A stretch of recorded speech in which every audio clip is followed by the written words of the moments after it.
Chapter 4, Mean Bean. AJ's stop was before Garth's. "Come on over tomorrow," Garth told his friend.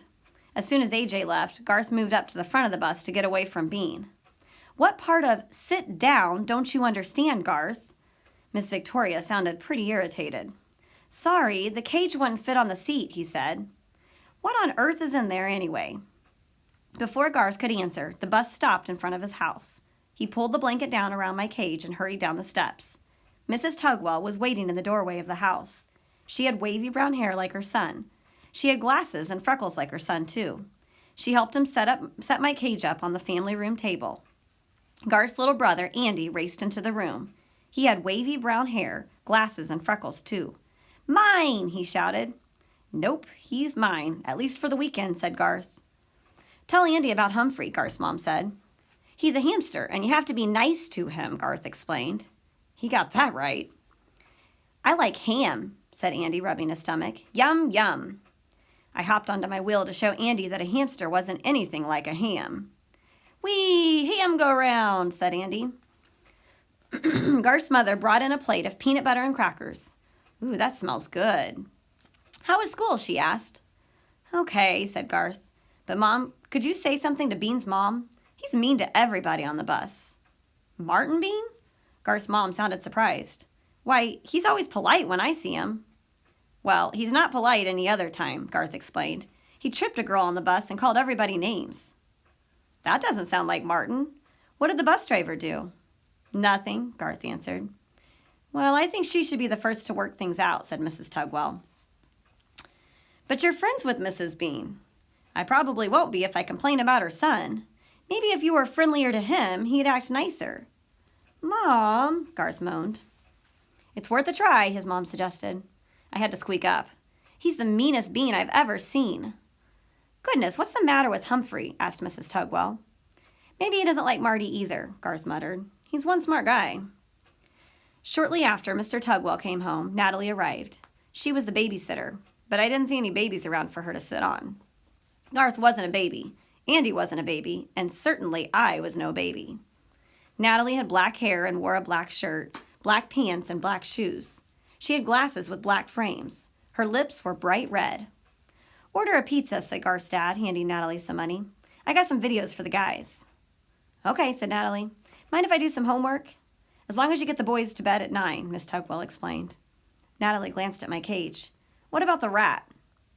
I felt quite discouraged. I'd already been called a mouse and a ham that day. "He's a hammer!" Andy yelled. "Oh, a hamster. How cute," said Natalie, leaning in toward my cage. "Hi there, big boy." Whew. After a miserable week and a rough ride home, I suddenly felt a whole lot better.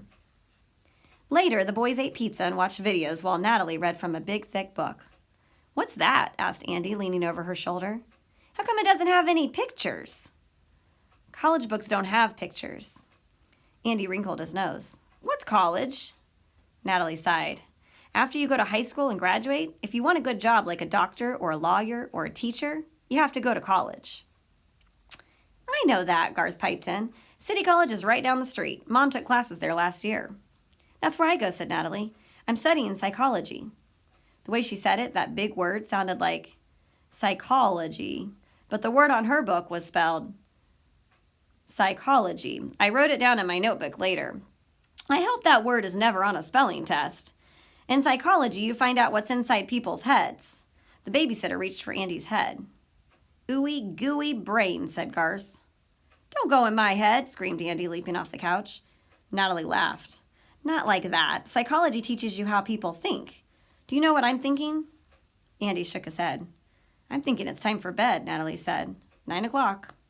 The boys both groaned. "Not yet," Garth protested. Andy folded his arms.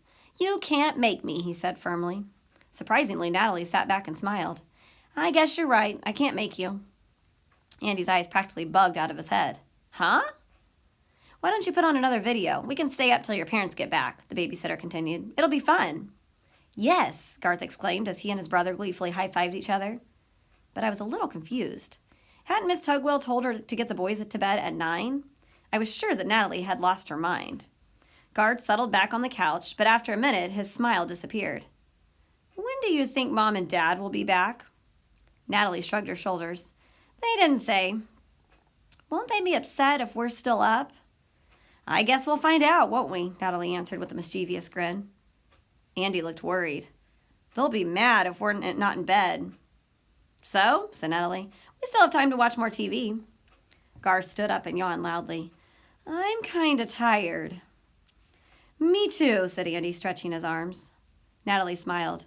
Well, if you really think so, okay, you two get ready for bed and I'll be up in a minute.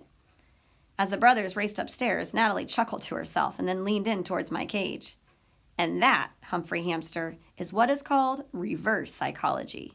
You get people to do what you want by telling them to do the opposite. Reverse psychology. Remember, it's pronounced psychology. So that's how people's minds work. Just tell them to do the opposite of what you want them to do. You can sure learn a lot at college. You can learn a lot from a good babysitter, too. The next afternoon, AJ came over to Garth's house to play. Miss Tugwell took Andy out to buy new shoes. Mr. Tugwell was paying bills in the kitchen.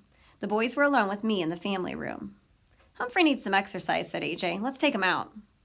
Okay, you can watch him while I clean his cage. AJ gently took him out while Garth put on gloves and began to clean my cage. Both boys chuckled when he got to my potty corner. Everyone does. But he did a good job of cleaning it. While he worked, they talked. Any chance your dad can drive us Monday morning? Asked Garth. AJ shook his head as he gently petted me. He has to leave for work real early. How about your dad? Garth shook his head. He always talks about how he had to walk to school and how lucky I am to ride a bus. I know. AJ sighed and set me down on the table. Watch it, said Garth. He set a row of big tall books all around the edge of the table. We don't want Humphrey to get away. Maybe he'll be sick on Monday, Garth suggested. Are you kidding? He's the healthiest guy at school. Man, if he wasn't so big, I'd really give it to him, said AJ, making a fist. Me too, Garth agreed. It wasn't hard to figure out what they were talking about. They were talking about big mean Marty Bean. I don't know why Miss Victoria always takes his side, Garth said after a while. He knows how not to get caught. The boys were silent again until Garth said, Miranda was getting a drink at the fountain at recess and he came up and pushed her out of the way. The thought of someone pushing Golden Miranda, an almost perfect human, really ruffled my fur. Did she tell? Asked AJ. Yeah, he said he didn't do it, Garth explained. Said he wasn't anywhere near her. He said Kurt did it. Kurt almost got in trouble. So Miranda said it was all a mistake to get Kurt off the hook. Kirk, the jerk. That's what Bean calls him, said Garth. He's got a name for everybody. That's why he doesn't have any friends. He stepped back and pulled off his rubber gloves. I think that's one clean cage. Great, I squeaked. But what are we going to do about Bean? Bean's a pretty funny name, AJ said with a chuckle. Bean Brain? Bean Breath, said Garth. The boys started laughing. Bean Bag, Bean Jeans, Green Bean, Mean Bean. Hey, that rhymes. Mean Green Bean. Mrs. Brisbane would be proud to hear them rhyming. I liked hearing them laugh. However, I was worried. Bean had said something about a mousetrap. The mere mention of those contraptions makes me shiver and quiver, and I didn't want to see anybody get tripped or pushed again. Ready to go back in, Humphrey Dumpty? Asked Garth. Yes, I squeaked, which for some reason made the boys howl with laughter again. Once I was back in the cage, the boys went up to play in Garth's room. That gave me time to think. Here were Garth and AJ, really good friends. They were nice to each other and stuck together. Marty Bean wasn't friendly to anybody, and he didn't have any friends. All my classmates liked Og, but when I offered to be his friend, he leaped at me in a very rude way. The business of friendship is not as easy as it sounds, I figured just before dozing off for a long afternoon nap. It was nice at Garth's house that weekend. The announcer on TV said it was cold, cold, cold outside, so the Tugwells stayed inside. The family popped popcorn. Did that smell good? And they watched TV and snuggled on the couch. As happy as I should have been, I worried about Monday's bus ride. What I needed was a plan, and maybe a little psychology. Are you sure the little guy won't catch cold? Asked Miss Tugwell as Garth was ready to leave for school on Monday. He's got a fur coat, and I'll cover him, Garth assured her. I was plunged into total darkness as he threw a blanket over the cage. Bye, Ham, shouted Andy. Bye, Andy, I squeaked back. After all, a ham isn't the worst thing that a person can call you. Soon I heard the squeal of the bus's brakes as it stopped in front of the Tugwell's house. "All aboard," I heard Miss Victoria say. "Find a seat." "This cage is too big. Can't I sit up here?" asked Garth. "Do you see any empty seats up here?" the bus driver replied. "Get moving and keep moving." I was already queasy just thinking about Bean. As Garth walked toward the back of the bus looking for an empty seat, my cage swayed back and forth like a ship on a rough sea, which didn't help my stomach at all. Once we sat down, the bus started rolling. A block later, it abruptly stopped, and I slid across the floor of my cage. Ouch! "All aboard," I heard Miss Victoria say. "Find a seat, AJ."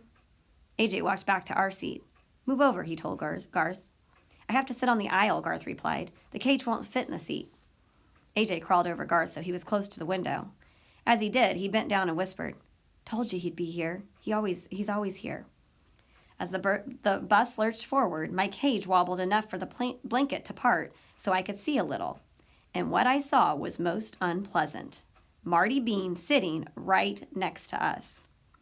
"Hey, Garth, is that your face, or did somebody throw up on you?" I could see the smirk on his face as he leaned in close, mere inches from my cage. "Is that a cage bug word, or is it your purse?" Bean asked. He hooted at his own joke, even though it wasn't funny. It may have been cold outside, but I was getting pretty hot. Og might be unfriendly, but this Bean was even worse. I hadn't thought of Og all weekend. Now it all came back to me. The green skin, the repulsive grin, and the way he had leaped it up and scared me. I hadn't taken it from the frog, but I wasn't going to take it from this big bully. This was the time to act. I quickly opened the lock that doesn't lock and took a deep breath before leaping onto Martin Bean's leg. "Stop being mean, Bean," I yelled at the top of my voice. It may have sounded like squeaky to him, but I made my point. "Eek!" Marty shouted. "It's on me! A mouse!"